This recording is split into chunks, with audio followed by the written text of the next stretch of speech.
Welcome, welcome. It's Carla with the Double Duty Agent Podcast. And I am so excited you're here because, oh my gosh, we have got the most amazing interview for you today. Eeman Heisler is with me, and she has got the most inspiring of stories. I know you are going to identify yourself so much in what she is going to share with us today. And she's going to give us her secrets to success. I love it.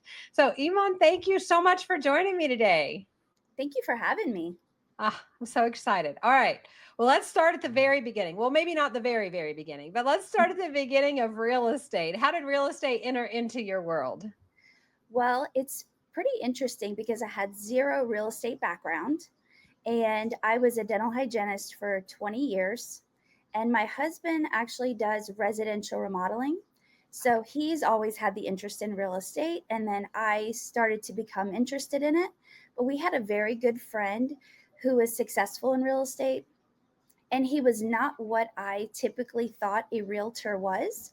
He was very down to earth, cared and loved for his clients, did not have the salesman mentality that I thought that's what real estate was about. And so watching him through the years, he was definitely a role model for both of us. And my husband saw me not only doing dental hygiene, but also taking side gigs along the way.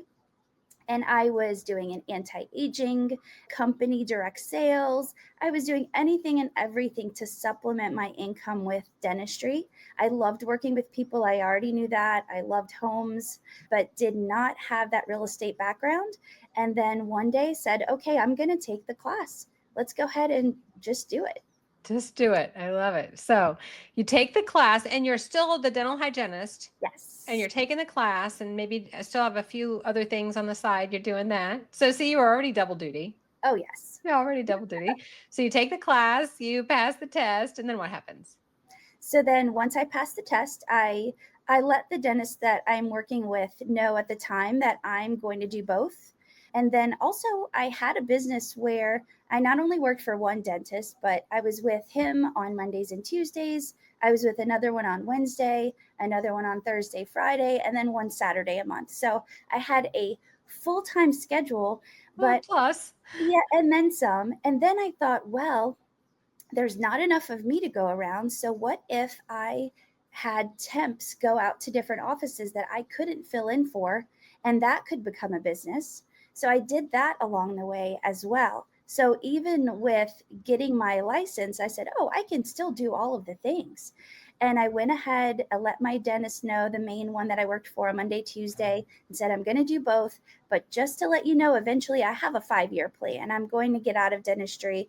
And they were so absolutely supportive of that.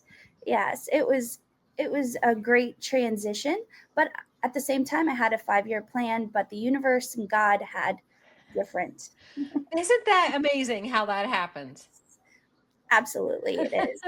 Sometimes agents push me back on the 5-year plan. Like, we want to goal setting to the now. We just talked about that, right? We want to start 5 years from now to make sure what we do next year has us on target for 5 years. And they get so nervous about picking something 5 years in the future. And it's like, I've never seen anybody decide that's what's going to happen and it actually where you ended up, because you're going to adjust along the way. But I also am hearing, Iman, like, so entrepreneurial, right? You've got the direct sales business, you've got your dental hygienist getting other dental hygienists to work with you as well, and now real estate. So, this is another example. I always tell my double duty agents this: once you're double duty, you're always going to be double duty or more, because we need to have these multiple income streams.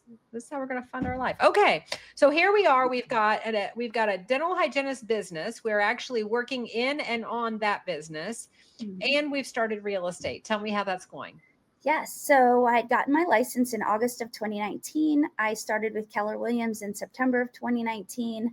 And I had had a couple of rental clients along the way. And I think I had the mindset that no one was going to work with me right then because I didn't have the experience. So I was all in my head that eventually I would get some sales.